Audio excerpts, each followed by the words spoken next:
So welcome to another exploration into consciousness with the Earth Nouveau Hub. And today we're going to talk about human mastery. So the question that, came up for me the other day is like, when you're in a car with a couple of kids in the back and, you're going to a holiday resort or something and they continuously, are we there yet? Are we there yet? Are we there yet? So are we there yet? Are we there yet at human mastery? And then, of course, the question comes up, what the hell is human mastery? How do we know if we're there yet? Is there such a thing that even, portrays a journey to be there? What is it? What is it not? So today we would like to have a chat between human masters, share a little bit of our, experiences of the journey or the instant of enlightenment, and we're going to throw all these words in and then actually just really anchor them in, and we may or we may not be surprised what human mastery actually really is. So when we ask the question, what is it, what comes up for you guys from your experience? Or just throw up a couple of energies and see what comes up. Human mastery, what is it? Awareness. Mm-hmm. For me, I would say it's more like evolving beyond my triggers so that I'm able to hold myself in more of a state of calm. And I still ride the waves, so I don't have big highs and lows. I'm able to take everything with a neutral perspective and it doesn't stick. Yeah, I have a similar. I actually put it a little bit. I mean, I put serenity and mastery nearly in the same alignment, in the sense that once you're sovereign over yourself, your physical and mental and spiritual self, that is also when you are in the mastery somehow. I mean, it could be just one single thing where you are the mastery in, but if you have sovereignty over that, then for me, you can go for the mastery in it.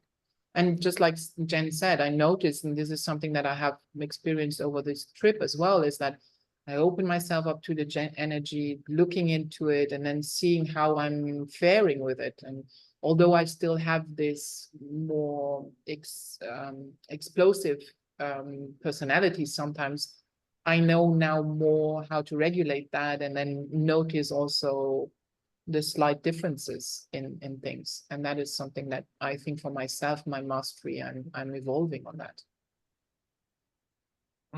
For me, I don't know if it's truly possible to be a master of human nature, just because there's so many influences and nuances to every single personality. I mean, you can study psychology to define a person, but then there's socioeconomic factors, there's personality traits, there's being on the spectrum. There's so much that go into creating a human experience that you could study your whole life and not really know, because each one of us is different.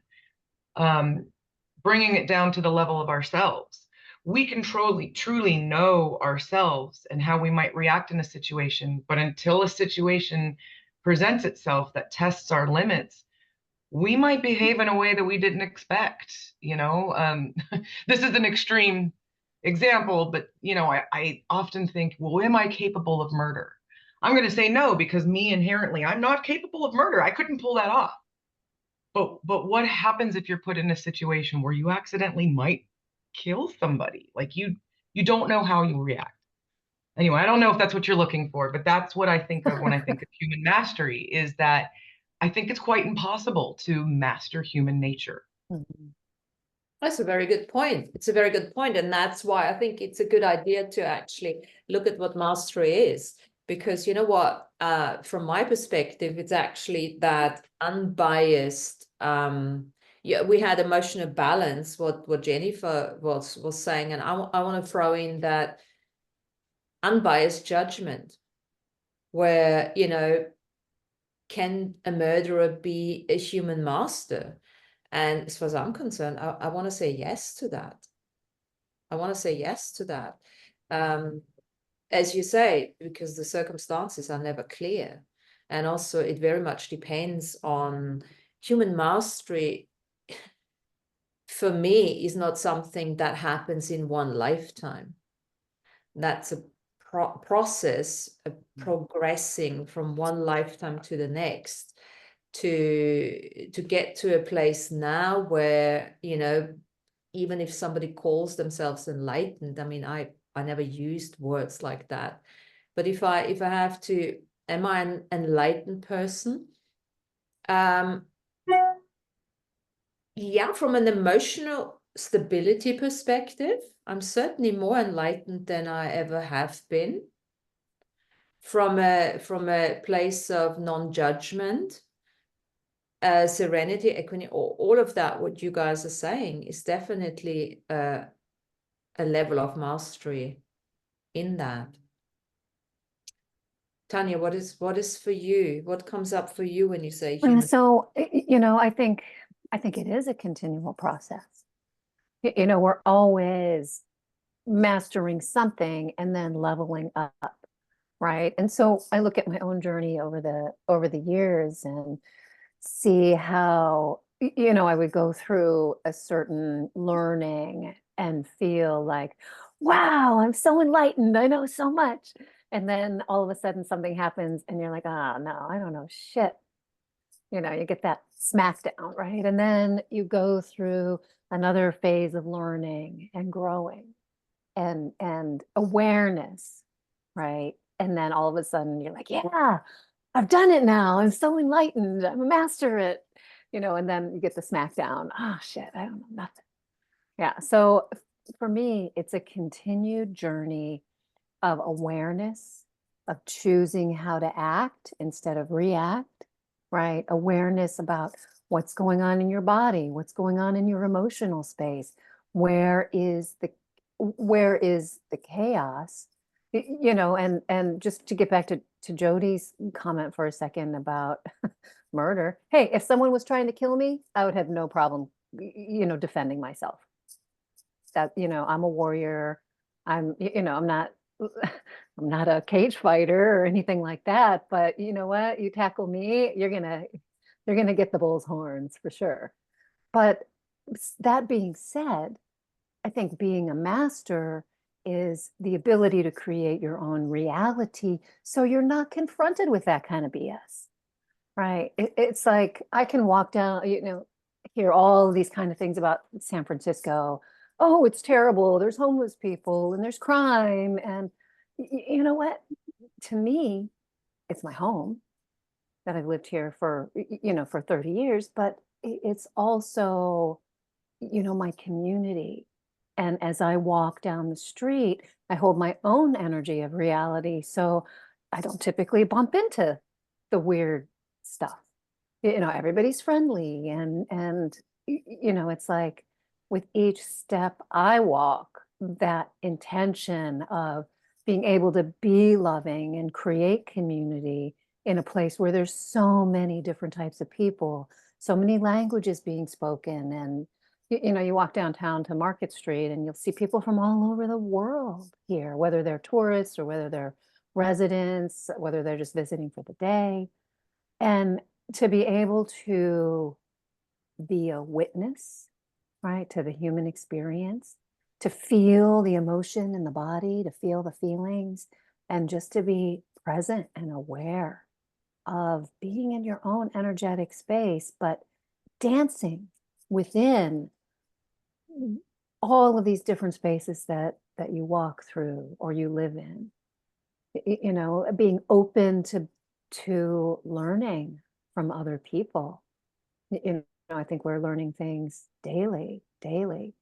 And you know, that illumination child from Crimson Circle that you posted on the Earth Nouveau Hub the other day, Martina, I listened to some of that, and I've seen Jeffrey and Linda in person many years ago, like 20 years ago, and they were, you know, I feel like at that time, the energy was very different, and we're just going through this mastery journey all together, and coming together to see someone speak who inspires you, right? And being able to discern what's important information to take away and what you can just let go of, right? Because not everything is for everyone, right? And we all have our individual gifts and abilities. We all have our path and purpose, and being able to recognize some of that and be on task with it, but at the same time, stay open to the learning. I think, to me, that's mastery, being able to appreciate those little things, being able to hold your own energy in the sea of chaos, or I like to say the eye of the hurricane, right? That hurricane can be swirling around you, but when you're in the eye, when you're standing in the center of the merry-go-round, you're solid, right? And the chaos can spin all around you. If you're standing on the side of the merry-go-round and it's going fast and fast, you have a whoop, maybe you're going to fall off. But if you're in the center, there's a calm and there's a quiet. And I think part of that is just knowing yourself, right? Like Jen was saying, knowing your triggers, knowing how to choose to act instead of react. And we talked about a lot of the human design, and in all of our charts, there's that to respond, that impetus to respond, right? But responding, I think, is different than reacting. So being able to discern the difference between those two things, and, just stay in your center, appreciating that smile on the dog, right? Or the beautiful flowers that are grown, or the bees and the butterflies, having that appreciation and groundedness, and choosing the joy in them. Because let's be clear, the human experience is not an easy one, but we are all of our incarnations, and we are our continual journey to that mastery, I think. I feel going through right now, me personally, I'm processing a lot of old energy, processing grief from my brother-in-law's death, right? And holding space for his family to help them process grief, and so it's been a really interesting journey to go through, because I just always check in with myself, make sure that I'm feeling my feelings also around it, and not trying to process anyone else's emotions, because that's not mine to do. But being able to be there and just be grounded and present, and so processing the grief, for me, it's like coming in through the lungs, coming in through the heart, right? Coming in through the gut as a somatic experience, and being able to recognize that, but also recognize that, it might take a while and it's going to come up in layers, but I'll go through it eventually, and then I'll come out to the other side, a different person, not different, but more knowledgeable. And then I'll say again, wow, I feel great. I'm so enlightened. And then the next time I'll get a smackdown. So, I think being able to, again, ride those waves, not the high highs or the low lows, but staying in that even keel, being the wave, not getting stuck as the particle. I like a lot of what you just said, and there's one word that Sandrine said that was perfect, and it's sovereignty. So being a master of yourself doesn't mean that you're done, or that you're never going to fly off the merry-go-round again, because we do. But you recognize it, right? You don't fly off and lose control and disappear from the scene. You recognize it and you get right back in the middle.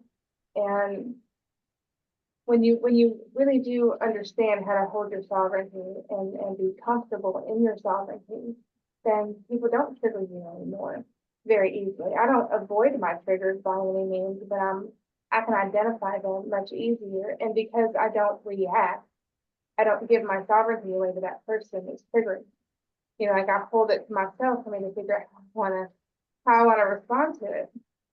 And I'll give you a funny example. I think it's funny. Example of flying off the merry-go-round, but I identify. I have a friend who's traveling right now out west with her kids. And one of her kids got sick, and it became like a very scary event for them. Like she went in the ambulance, taken to the hospital, all kinds of things.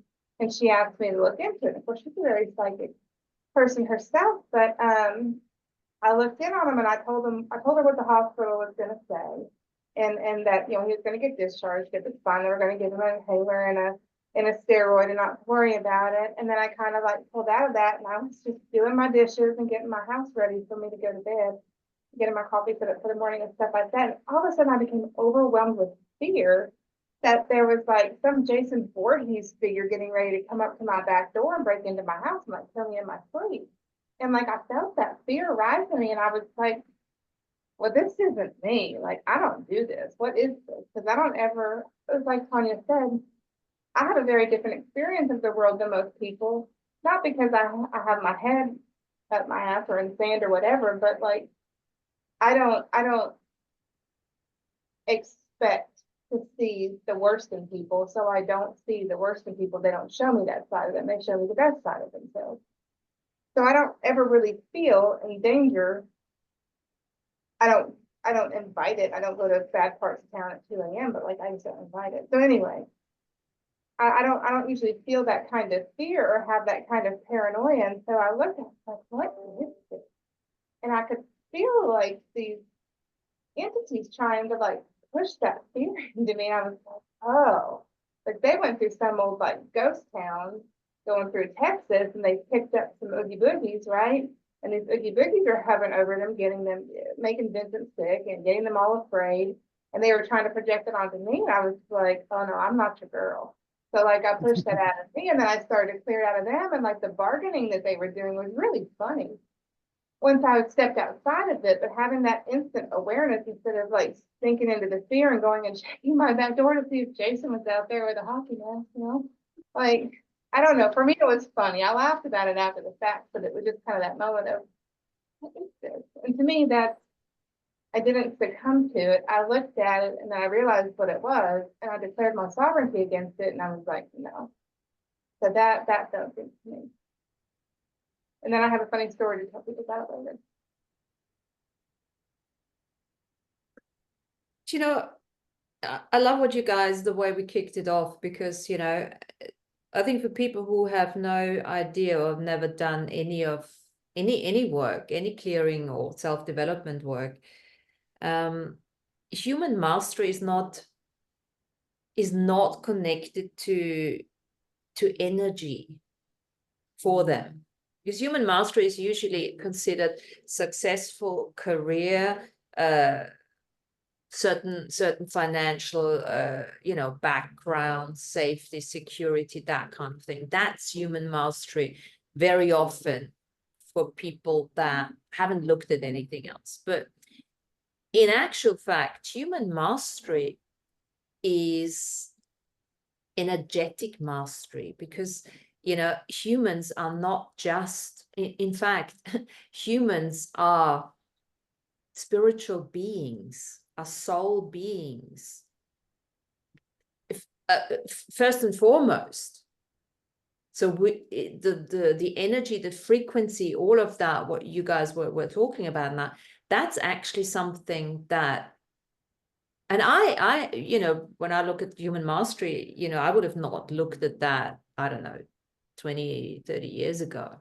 But now human mastery for me is how you master your energy, how you understand your multidimensionality, how you, like Sandrine said, how you perceive energy, how Jody said, how you not define yourself as a physical body and you know, like family, relationship, this and that. And you actually really appreciate that even the ET on a different level, different dimension, is still you. Understanding that, you know, the aspects, the fragments of the soul, and that for me is all part of that human mastery. how you master your energies, not just on this particular realm, but on all the different dimensional realms.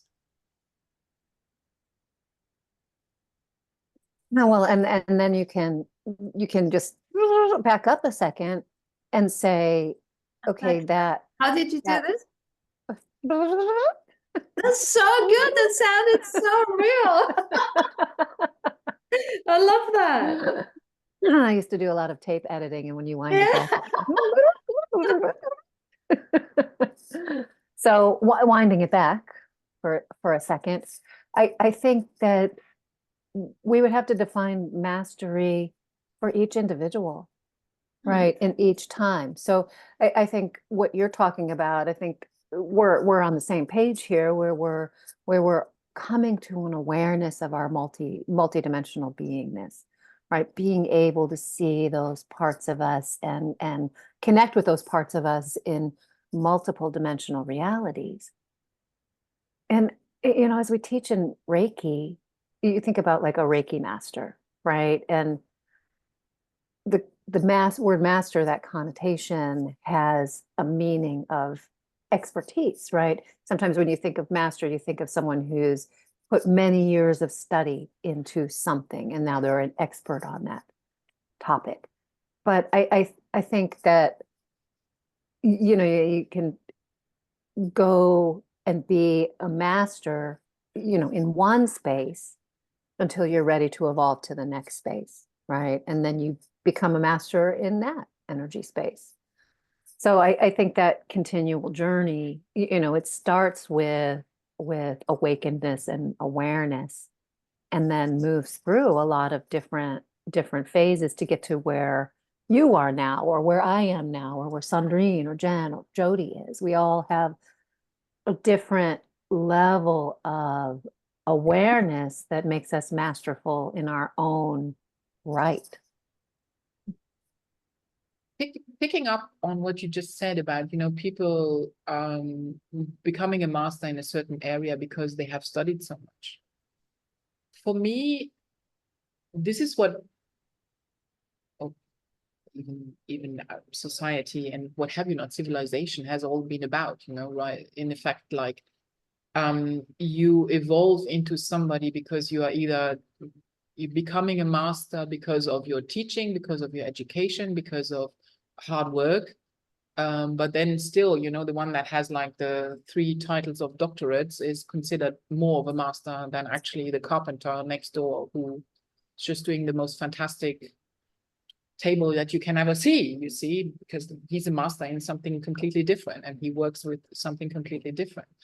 For me now, on the discussion that we are having, the mastery, I really am much more inclined to saying that it's only when you merge these different levels together that you get a sort of a mastery, right? Is you have to have this more holistic point of view. You cannot just have it scientifically, physically, mentally. You have to have the whole, like a little bit like going into this flow state, and then you are actually the master of what you're doing, because you consciously or unconsciously, in a sense, right?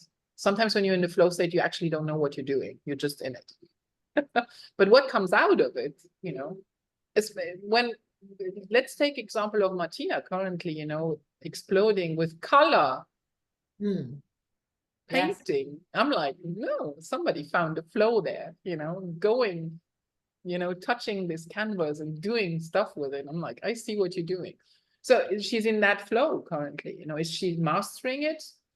That's for her to find out, with whatever state of mind she's been in there. But for me, the mastery is more and more where I thought at the beginning it needs to be like education, science, doctorate, what have you not. And I'm like, no way. You see, that is where I'm shifting my paradigm more and more. And again, this trip that I did is just another, stamp on and tack on the fact that no, I need to open up. I need to put my 2 feet on the ground, and I need to touch, and I need to feel. And that is where I'm creating my new mastery, in a sense. Will I ever get money out of it? Probably not, but who cares? Right?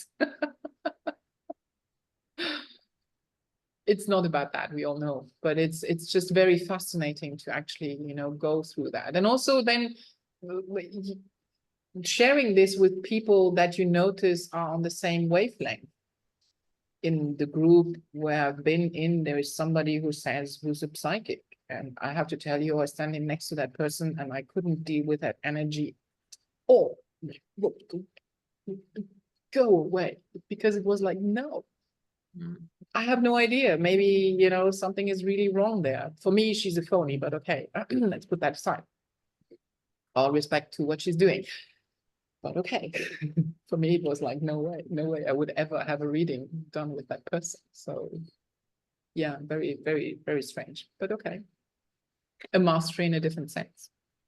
Well, the mastery is to follow your energy, to follow your authenticity, to follow your knowingness. That's part of that mastery.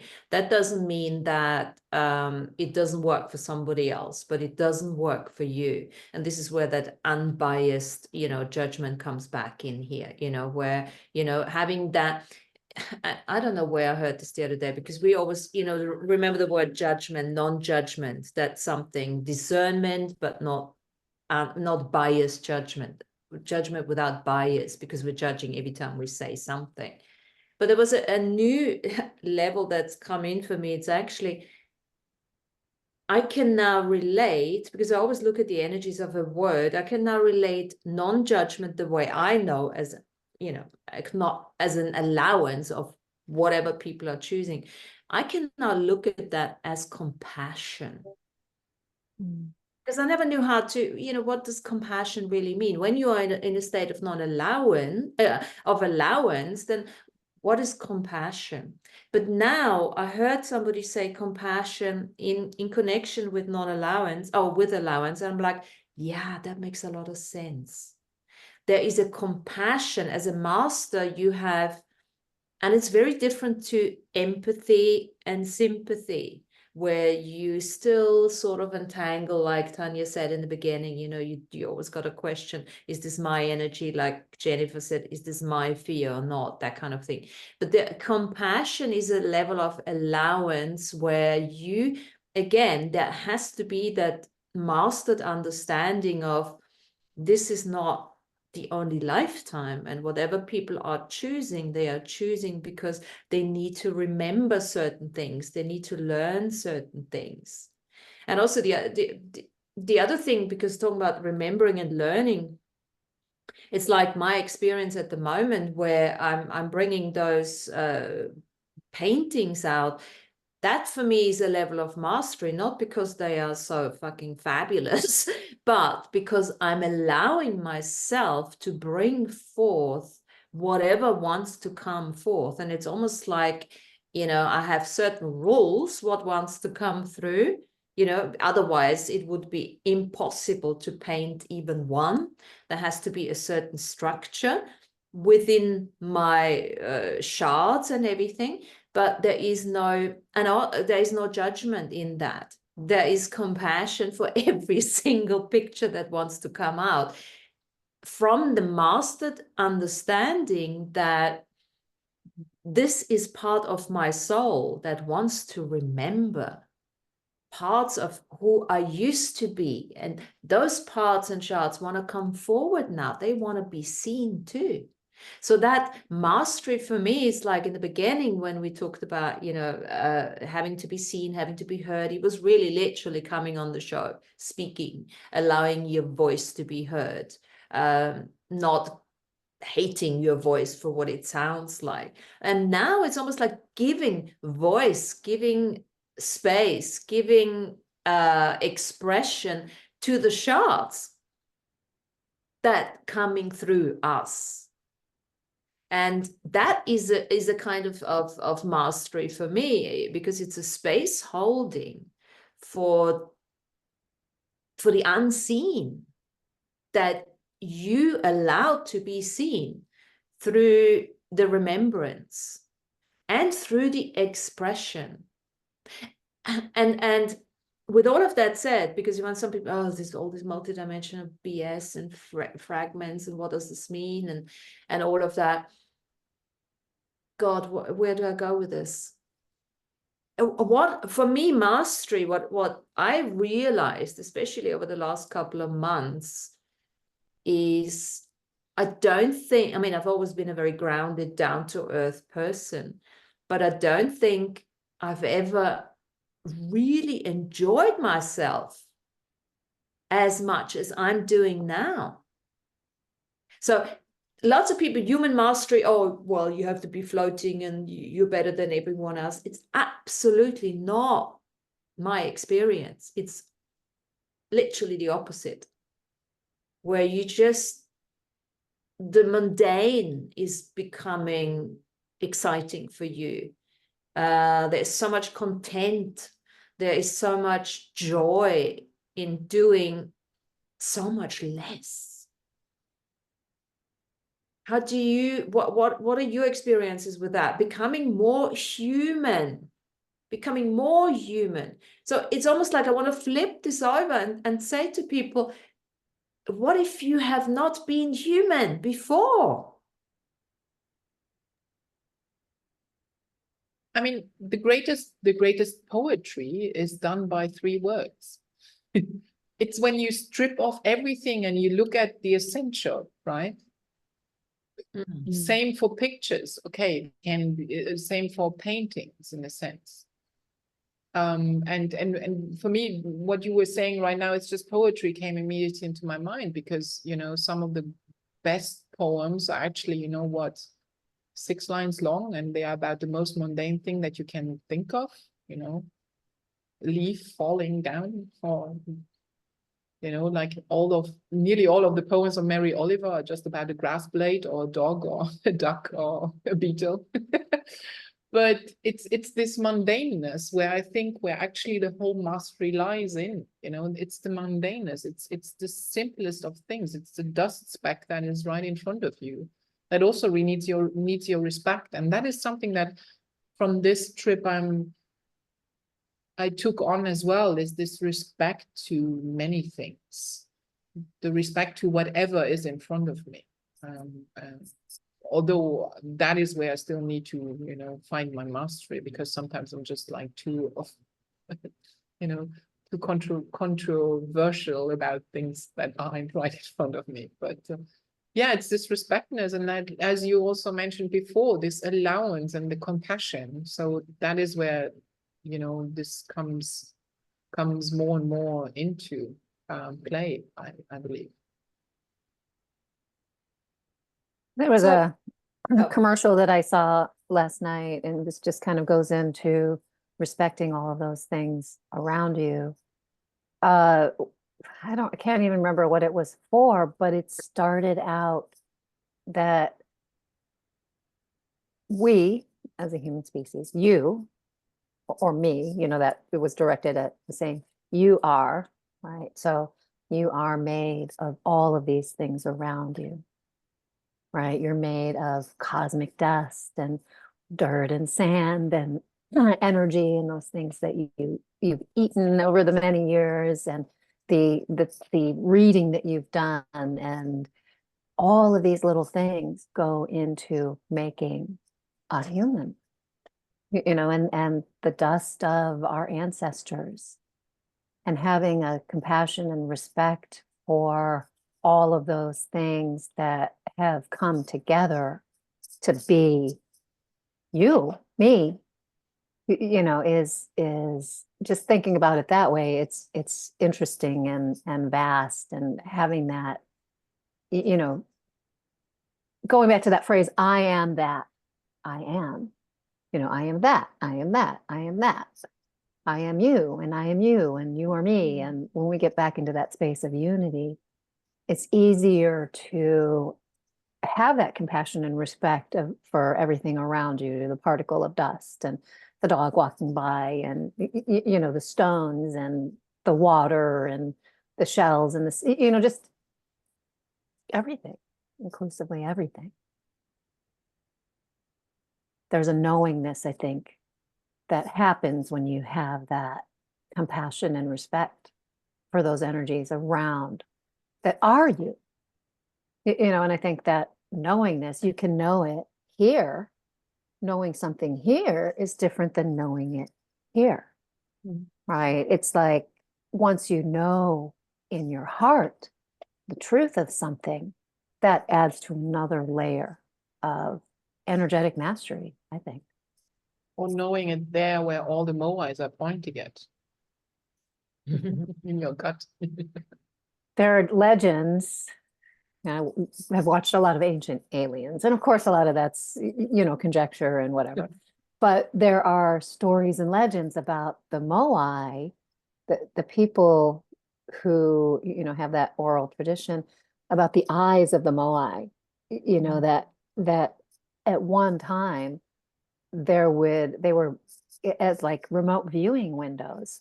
And the people would say they could see the eyes, live and moving, right, within those moai. So that ability to witness, and I caught someone trying to remote view me yesterday, Oh, right? And so having that like awareness to say, no, you don't need to be in my energy field. Bye. Yeah. cool. I mean, cool that you perceived it. I mean, not cool that Mhm, someone was mhm. doing that, but Right. Yes, cool that I perceived it, because I don't need someone watching me eating dinner. But the mundane thing. Come on. Mhm, what mhm. what you've just been saying, Tanya, is like it's really the acknowledgement of coming through the civilizations and acknowledging yourself as at the beginning stages of the Lemurians, and then going into the Atlanteans, and then moving on and acknowledging yourself for all of that,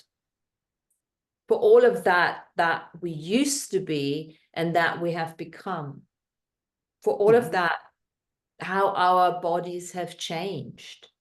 And then, of course, on that sort of level, you can also appreciate that our bodies will always change. And now we're going through a very significant stage of our mastery, human mastery, where we're acknowledging more and more of that, and our bodies are going to change again. They'll never go back to what they used to be, but there will be certain similarities maybe that, we can remember from those Lemurian days, that we can start, integrating into our lives now as we are changing. And that is part of that. Again, I think she's gone now, but Jody said it, you have to become totally undefined again. In order to be a human master, truly, for me, you have to be happy with uncertainty, because what is uncertainty other than the significance, not the significance, the magnificence of yourself that keeps flooding in as you keep those doors open. And yes, of course, we have to have boundaries. The more lights coming in, the more we will attract all kinds of different frequencies. But it's a way of like what you so beautifully, described early on. You're walking through San Francisco, and you're not picking up every little bit of dirty underwear there, because your frequency doesn't match it anymore. Mhm. And it's a choice. And I think this is another word. We've talked about this at length, but human master knows what choice is and actually chooses on a daily basis, on a moment-to-moment basis. And I think also setting those energy boundaries to be able to say, that doesn't really match what I want to connect with right now. I can choose to disengage with that, and just follow my knowingness, follow my discernment. And remember that discussion we had in Turkey about, why are we actually in this human body? And it's mostly to actually experience pleasure, right? Because you have a physical form where you can experience the pleasure of being hungry, being full, sweet, sour, the pleasure of, whatever, the elation and pleasure of orgasms and what have you not, because that is what you can experience in this body. That's why this body is there in a sense. And why is the mastery not something like I stated in other shows, is like not really going back, but in a sense like regaining the fact that, okay, yes, we have this human body. Yes, we did that now. We have that, we had the pleasure. Can we please go back to our normal form? And still having the option, coming back into a human meat suit in a sense to experience maybe again some of the pleasures if we want to, or if we are maybe, kicked out of the system again and said, no, you have to go back and experience some more of these, whatever. A little bit like the nirvana, the karmic, it's not the karmic resolution, but in a sense, this, why are we talking about karma? Because somewhere somebody told us about, the karma, having good karma, you can actually, go back maybe to where you have started off as a light being, in a sense,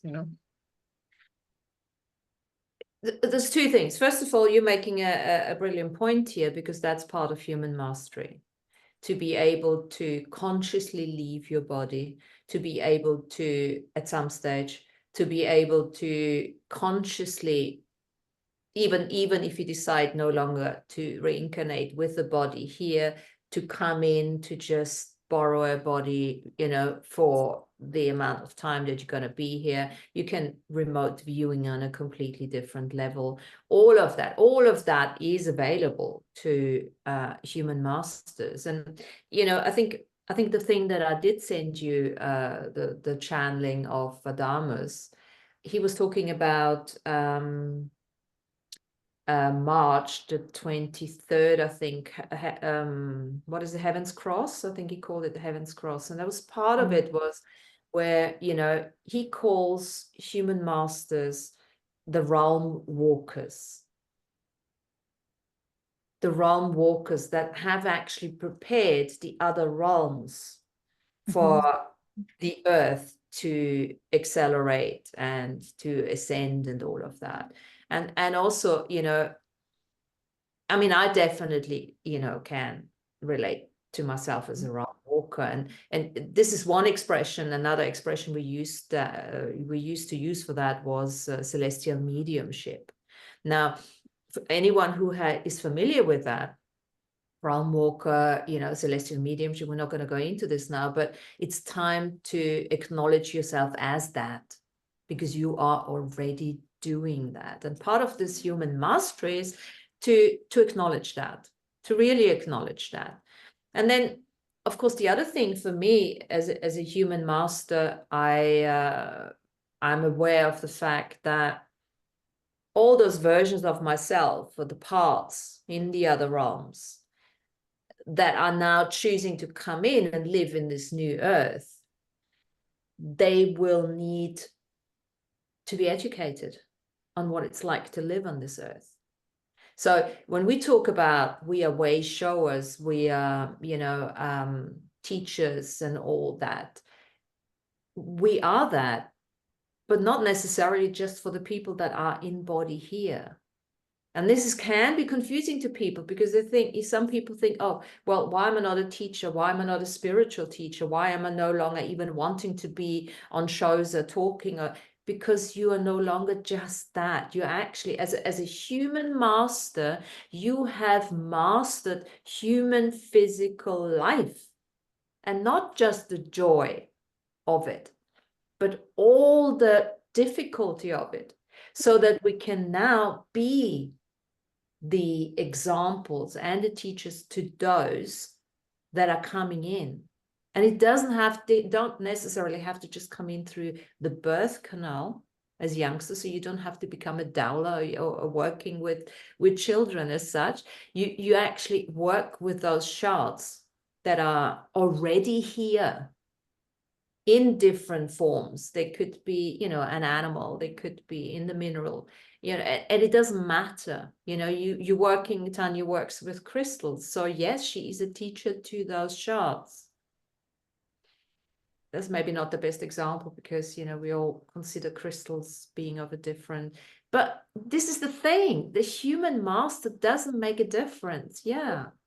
The human mastery is very much to actually say to the light, you need to have boundaries if you want to live in this density. Yes, it's getting lighter or denser, whatever, whichever way you want to look at it. There's more light coming on it, but it's still tough to live on this planet, because that's why it is a teaching planet. It is the school. So Keep seeing this image of the contraction that happens and then the expansion, right? That energy of hitting rock bottom and whatever plateau you're at right now.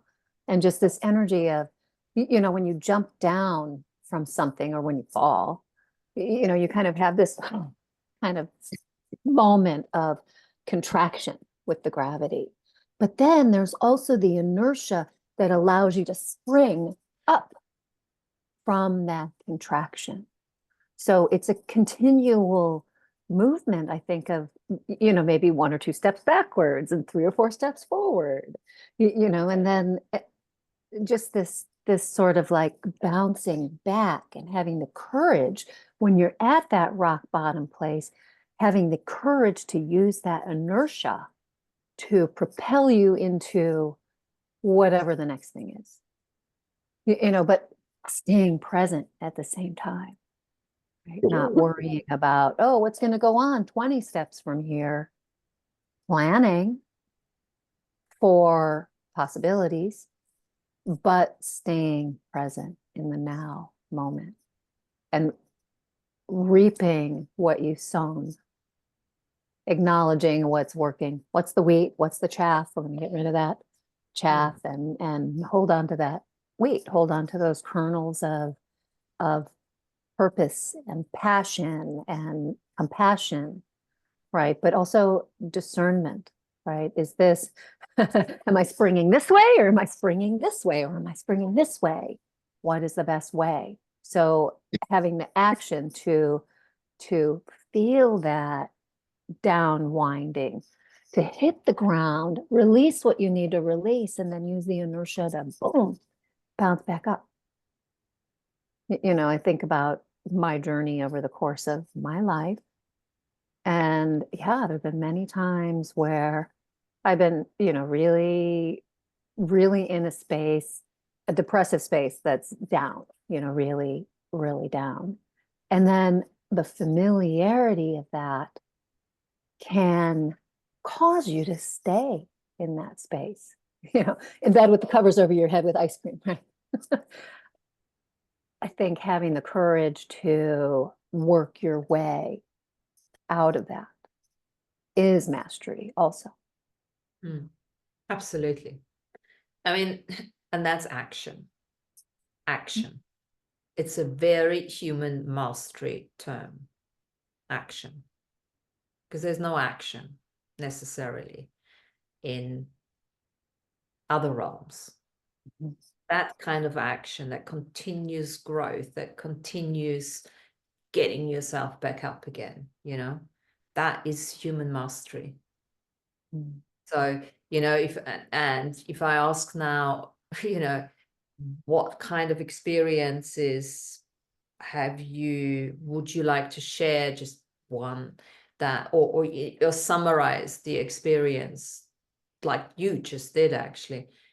For me, it has also been the continuous moving on. And of late, I have to say, it's no longer from a place of hardship.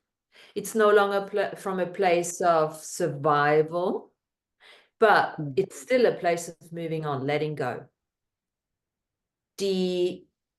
Undefining, new defining, or no longer even defining, because everything is happening so fast now. I don't know if many, I think we said that before, but it's almost like we're living, because we're living the past and the future and the present at the same time. It's almost like we're living so many lifetimes. It feels like this is not just one lifetime, right?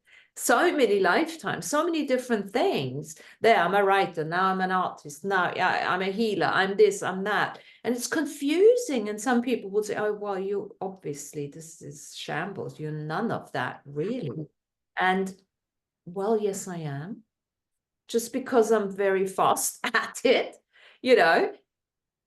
And I'm just saying that to everyone, just because you're very fast at moving on quickly doesn't mean you're doing something wrong. There's no such thing anymore. This is what's wrong with the education system completely, you know, because they try to actually put you into a mold where you can't get out anymore. You need certification for this and for that, and you know, in order to come across as somebody who knows what they're talking about. Well, what if that is not necessarily the case? What if you can have eclectic knowledge? As long as this is your energy and that makes you happy and you are enjoying yourself and you're getting feedback that works for others too from an authenticity perspective, well, go for it. So, Tanya, what would you say human mastery or enlightenment, we can even, you know, put the same together.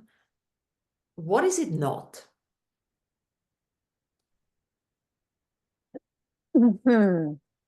That's a good question. What is it not?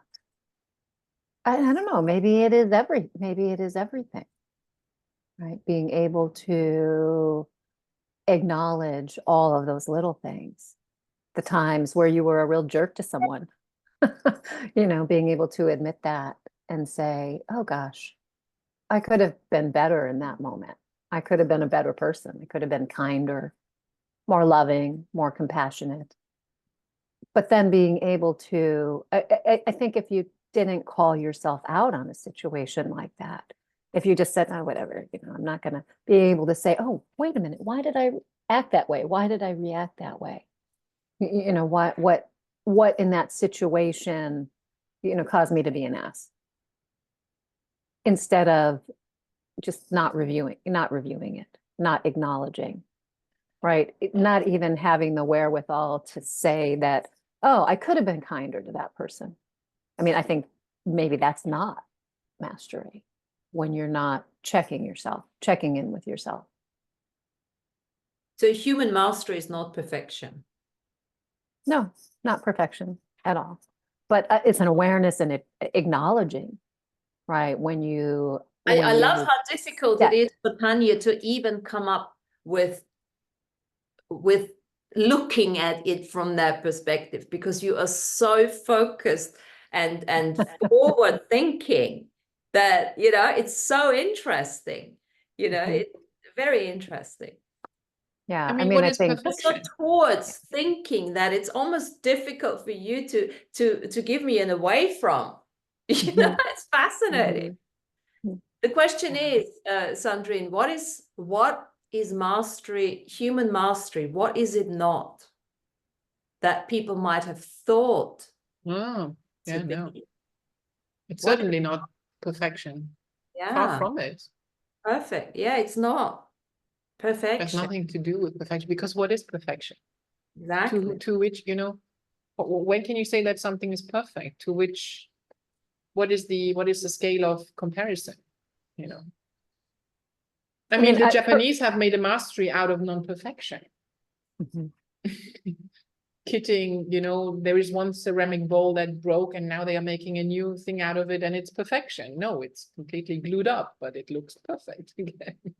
It's the perfection within the imperfection. Yeah, you see. Yeah. What is it not? What is it not?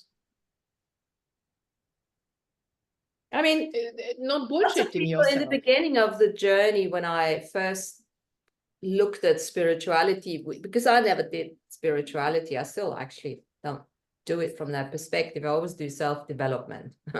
And it worked for me in the beginning much better. But if you go into the spiritual circles, you know, there's a lot. Human mastery it's not even human anymore. It becomes this, oh, I have to get nirvana state, out of my body, leaving the body. not ever wanting to be coming back here. Whereas human mastery, that's not what human mastery is. Human mastery is not leaving your body because you can't hack it, you don't like it. It's the opposite. Human mastery is knowing that you can leave because you got a job to do somewhere. You go into the void space and bring back whoever. But you love your body, self-love. But that's not what it's not. It's so difficult to turn this around. So what is it not? It's not leaving your bodies behind. I think I've got something on that front.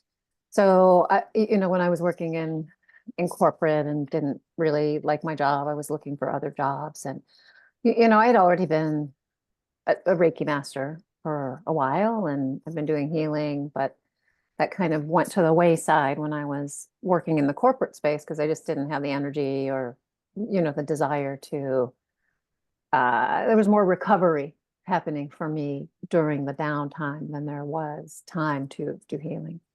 But as I was transitioning out of that job, I was looking for another job. And I remember thinking to myself, I just want someone to tell me what to do.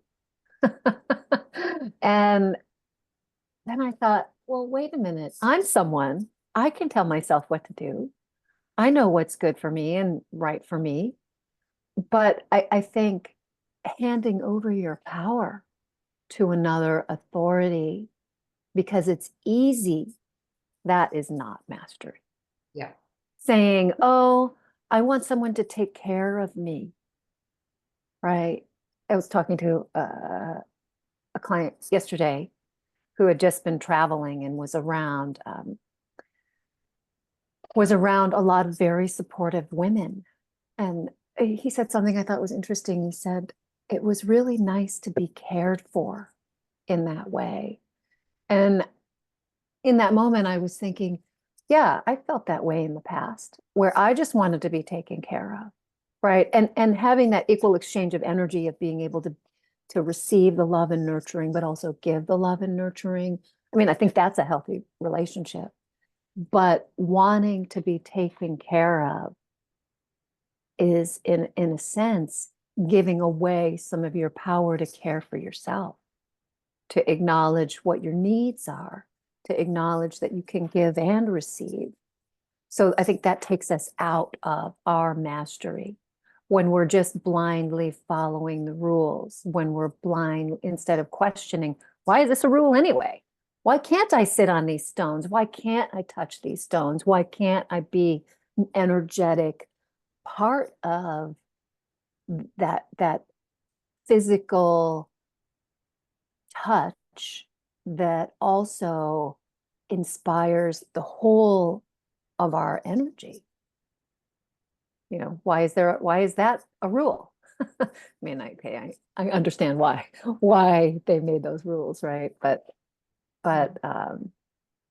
yeah, it just seems like when you give away your power to someone else to tell you what to do, whether it be the global narrative, whether it be your parents, whether it be your family. And hey, kids out there, I'm not saying don't listen to your parents. There's a time and a place. There's a time and a place for not listening, for breaking that mold and moving into a new paradigm. Right. And Martine, talking about integrating the soul shards. There's a symbol that came to me that's like a nesting symbol. It's kind of like a horseshoe or a tuning fork. Mm-hmm. And that symbol draws the connection from the Rishi, right, that highest version of us, and brings that nesting of that part of ourselves back into our heart center. So when you're calling back those parts and pieces, you can use that nesting symbol to bring it back. Yeah, I did it's funny, it's called nesting symbol. I did a painting that I called nesting. Mm-hmm. Funny enough. I love that. I love that. And your art, I just love looking at your art. It's just like, what? I see like a lot of like, I don't know, almost like tribal African and Aboriginal, like whole- energetic influences in that. Yeah. But also, Tanya, thanks for opening this portal here, taking responsibility, because I want to add the next level of that. And this is very, very important to the timing that we are going through now, is taking responsibility as human masters means that also there is no teacher out there anymore that is in competition or hierarchy. There is no God out there. This is the thing. Look at all these schnucklips we have in the back of Sandrine's thingy, they're still considered gods to us. And this is what's happened. Think about it, guys. We're coming out of the considering a God outside of ourselves.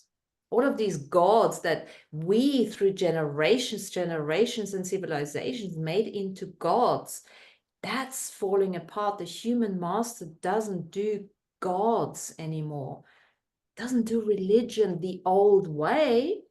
There'll be a form of religion where we can do the nesting and all of that, but it will be a different kind of that honors the human master as a god, if you want to use the word God, but I think this whole godliness is going to dissipate at some stage over the next, not 100 years, maybe 20, 30 years. So human mastery is really acknowledging the non-hierarchy, non-competition. And human mastery is also acknowledging energy, consciousness as the true creator of everything through every single one of us. So human mastery is using the energy, understanding energy in whatever level of awareness, understanding consciousness, whatever level of awareness, and working with it, manifesting, connecting, expanding, expressing, unlocking, remembering. All of these things is human mastery. It's not, as Tanya said, sitting back waiting for someone or something to tell you and show you the light. You are the light. That's human mastery. So again, it's not something outside of this world. It's understanding that everything is meshed together. And it is the responsibility of every single one of us to create with all those amazing tools that we have, in whatever form that is. Yeah, it's so exciting. And that is going to be a huge thing. Because gods have been with us from the very beginning, because we made them into gods just because they maybe have come down in a spaceship and we didn't know. Ignorance. Human mastery is no longer be ignorant. Allowing yourself to be wise. Doesn't have to go in-depth knowledge about one particular thing if that's not what you want to do. But be open to newness, to undefinedness, to the unpredictable, right? Being on the edge of unknowingness is human mastery. I had lunch with a friend of mine yesterday who I haven't seen in a while, and she went through a divorce in the last year, and she had a lot of childhood trauma. Her parents split up, and her mom was, an addict. And as I said, well, I'm wondering what happened. And she said, he couldn't be emotionally supportive, and I didn't know how to ask for what I needed. Right. And so now she's in this phase of learning what it is she does, how she can express what she does need, right? So I think that in itself is a learned mastery, how to understand, right, what our individual needs are and ask for help when we need it, right? Instead of trying to tackle everything on our own or not express, especially to those people who are close to us and are unconditionally loving of us and supportive of us. It's like, how can I expect to receive help if I don't know how to ask? So I think there's a mastery in that also. There's definitely mastering that. And I think it's, if you think about it, without relationships, without being able to connect and relate to others, we don't exist. Mhm. So would you say that? Well, I would say that one of the main areas in our lives with all these changes is going to be relationships. The way we perceive them, the way we receive from them, through them. And I suppose we can all say, with this separation of density, we've lost lots of people, different people have come into our lives, they might be coming back from wherever they went to. And it's not easy to stay on top of all of that, or to surrender rather into whatever people are choosing, right? As you say, and I think you're right. I mean, that it's time to ask and you will receive. I mean, I can't express my gratitude enough to my partner, Billy, who is so unconditionally loving, that just that support, of, I don't understand what you're doing. I don't know what you're talking about, but I love and support you no matter what, right? It's like walking the tightrope or swinging on the trapeze, and now I know I have a net. So I can reach outside of my comfort zone. I can swing higher and stand on that trapeze and reach for the stars I'm reaching for, metaphorically, because I know I have the support. I know I have that unconditional love and support. So having that is a great gift for me, and I'm so grateful. And you've just given away the next question, because I was going to ask for, what is your greatness? And I want to throw that at you. That is your greatness, because to be able to receive that kind of unconditional love is not easy always, because it's almost like, I don't want to know what you're doing, but I'm here for you. It's like, whoa, that's unconditional love. Mhm. I did, Mhm. because I'm very familiar with that, and I put myself into the same thing. Because in the beginning, I didn't look at that from unconditional love. I thought, the hell, you don't care, you don't love me, all that kind of shit, until I realized, oh my God, that can be unconditional love. And actually, that totally works for me too. Mhm. So that is a greatness that you can receive because of the level of mastery that you are. And of course, it took me a long time to see it that way, Yep. right, and to recognize it, Yep. right. And I think that what you were just saying, oh, you don't love me, you don't see me, right? I think that's a reflection of our own lack of self-love, Of course. right? That just comes right back to us. Absolutely. And this is, for anyone out there who has a relationship where they think their partner doesn't, look, can't generalize this whole thing, but what we're saying here is there is a relationship possibility out there where people do not do the same things that you are doing. They don't even consider you their tribe, because that's a word they would never ever use. It's just too weird for them, right? But they can still, in fact, they are so undefined They are so undefined that they can hold space for you. And what if that is unconditional love? What if that undefined holding space is actually unconditional love?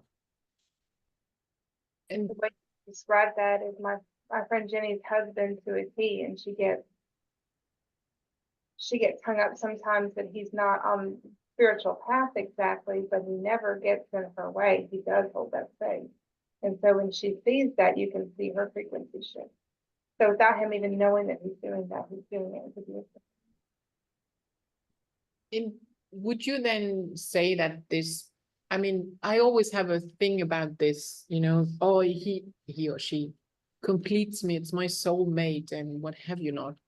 I don't think that actually once you are a human master, you don't need anyone to complete you.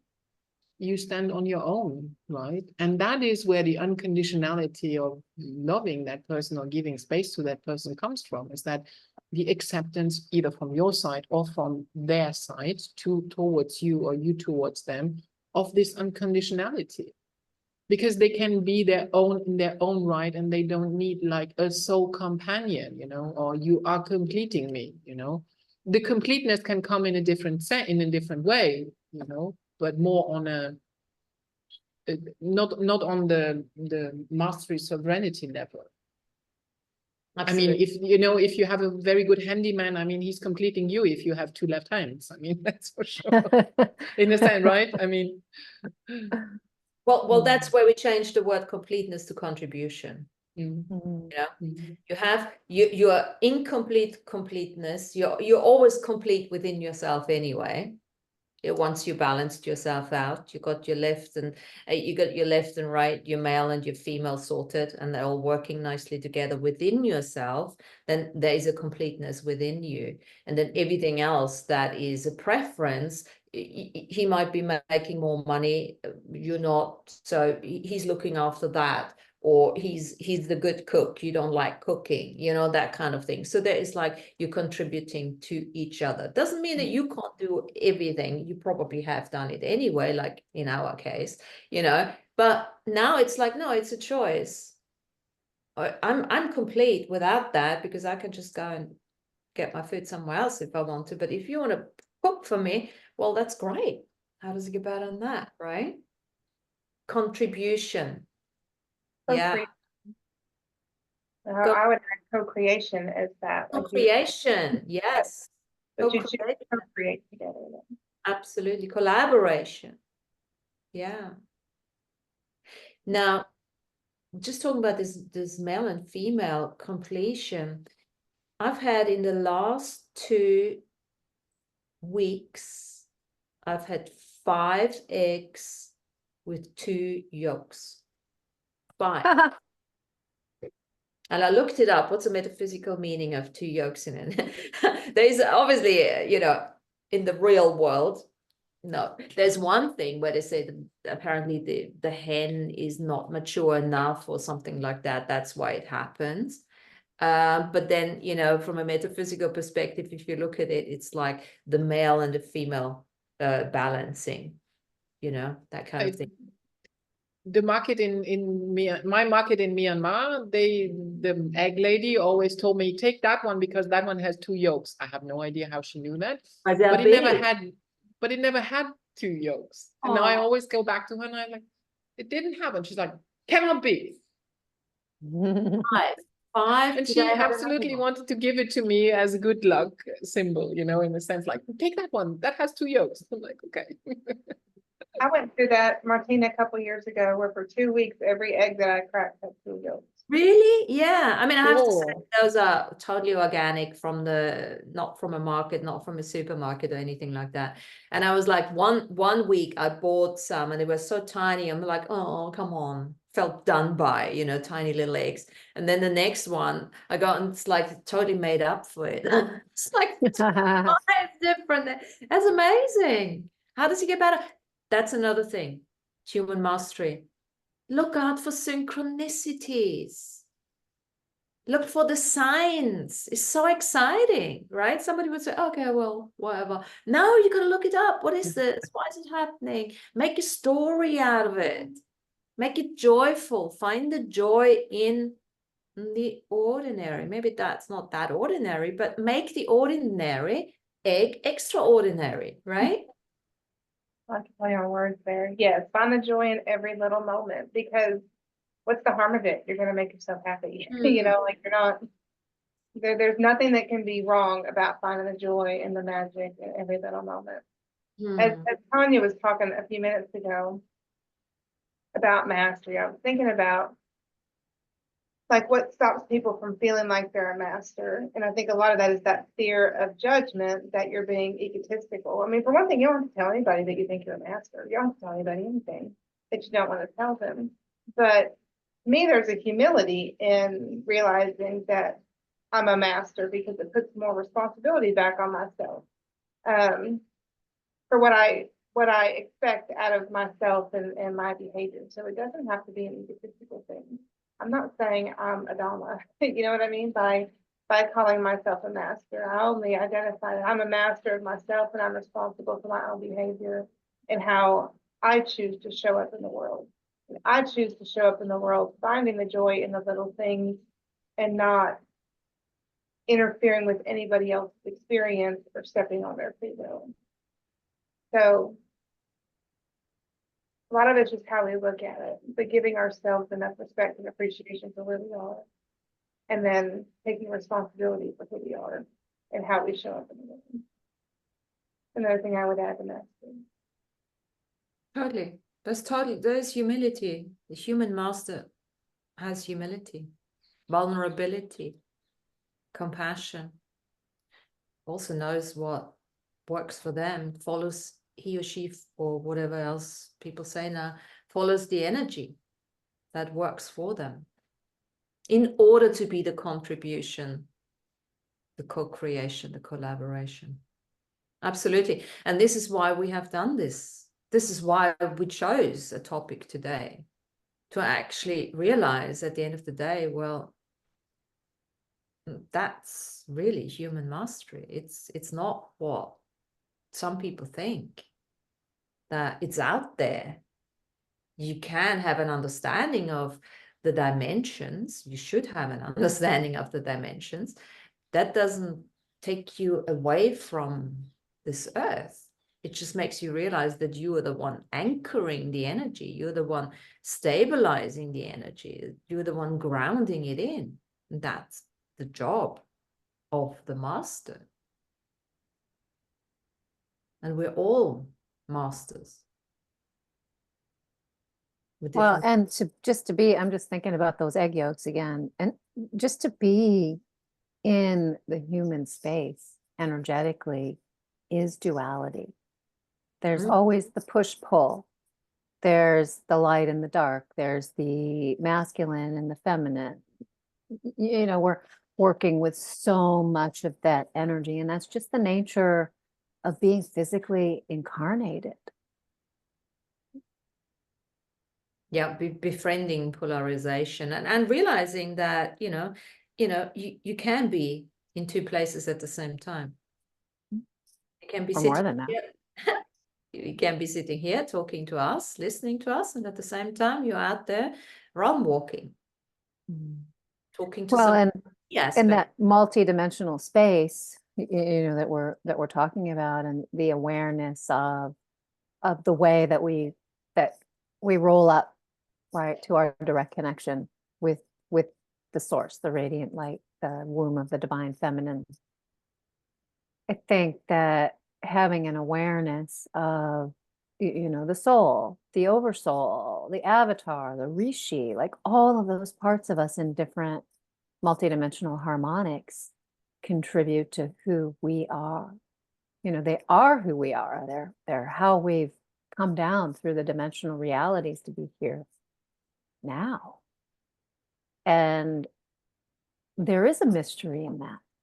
You know, today in the galactic calendar is the blue night, the blue electric night. So the electric, the tone 3, is the energy of the masculine, whereas like the tone one is the feminine, and there's the push and pull between that. The two energy is the polarity.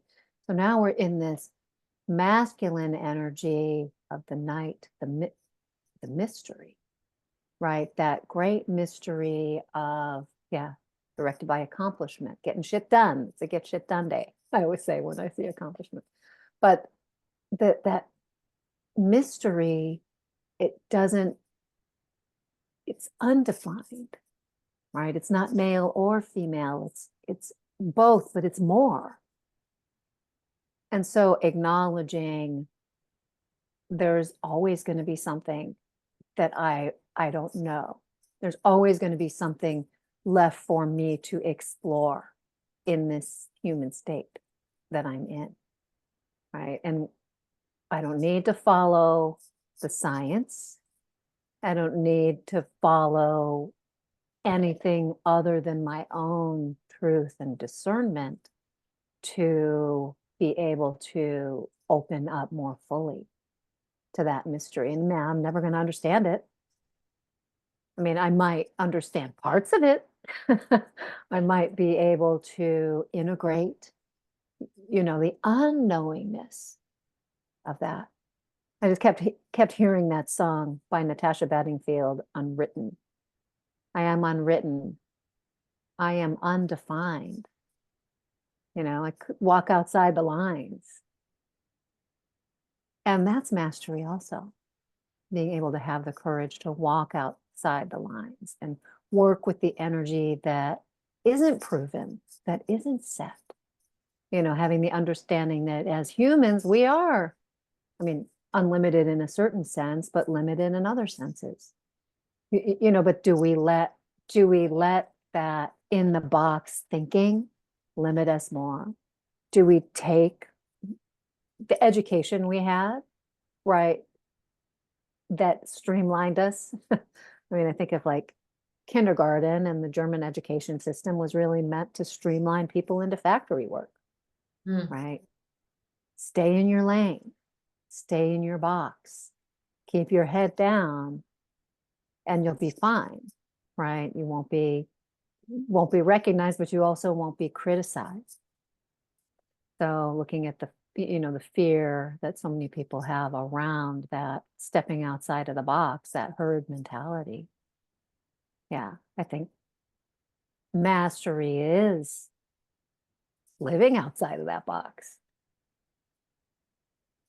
Not letting anything define you except you. Yeah. And that changes over time, as you grow and shift and gain more knowledge and gain the ability to connect in a deeper way, to hold your own energetic space. And blend with others when needed, collaborate when needed, right? But not allowing yourself to be defined.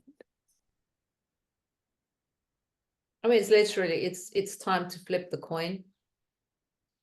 It's time to flip the coin on ourselves and appreciate that we are literally the only species that has a capacity to do all that you've just beautifully laid out. There literally isn't any other species like what we know anyway, but what he so beautifully said in his channel. It's time to flip that coin and see yourself as that.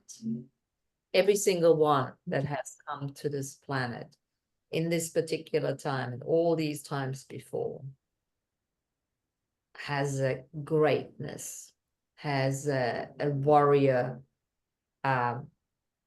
likeness to them. So that's human mastery. It's literally acknowledging the greatness of who you truly be. I think, talking about all of those beings, either coming into Earth or holding in the multidimensional sphere, that haven't spent many lifetimes on Earth. I've spent a lot of lifetimes on Earth. I've been around this block lots and lots of times, from ancient Lemuria through Atlantean times, ancient Egypt, you know, and here I am, here and now, with a lot of common sense knowledge about how to walk my earth walk, but also these, you know, these new kids who are coming in who haven't spent many lifetimes, if any, on earth, or haven't incarnated on earth in a long time, and so aren't familiar with all of the chaotic energy of, you know, the technology and the traffic noise and, you know, just the noise of everything is profoundly loud to some of these new kids coming in, and it's very discombobulating. So having the ability to teach what I know about walking on earth, right, but also holding my space open to be taught, you know, from their perspective, whether they're little children or just young earth souls. I think having that openness, you know, to me is a masterful way of living as well. Absolutely. Well, girls, ladies, human masters, we're coming to the end of a beautiful gathering. Thanks for being here. And Sandrine, good to have you back, and all your little schnooks in the back there. Shucks. Jennifer. Jennifer, are you still there, or she's I probably am. Yes. Yeah. Do you wanna finish off with your story? You said you had a funny story. Well, I told my story. Do you remember that? About Again? the- Yeah. Do you still remember it? It was about the ghost that my friends had picked up. Ah, So you said that. Okay. Okay, cool. All right, my darlings. Well, thank you very much for being here as usual. And go well. Enjoy the rest of Wimbledon. If it doesn't rain it out. Today was a better day. Yesterday was totally everything was cancelled. Of course, not the ones under two. We have 2 courts here that have you know, covers. But anyway. Did you see that tennis movie Challengers, Martina? No challenges, no. Yeah, with Zendaya, 2 sort of kind of young unknown guys. But if you like tennis, you'd, I think, enjoy it. I'm gonna look for it. Check it out. It's by the same guy who directed Call Me by Your Name and Bones and All. I can't remember his name Are you so offhand. good? I can't remember any of Yeah. the things I read. You're so It's good. lost on her. But it's good. It's fun. It's a fun movie. It's I don't know. lost on me. You might like it. Yeah, Okay. it's about that energetic dynamic of you know, the push and pull. Okay, cool. I'm gonna see if I can find it. Okay. Great stuff. Thanks very much. And I'll see you next week then. Yeah. Thanks all. Take care. Bye. Bye. Bye-bye.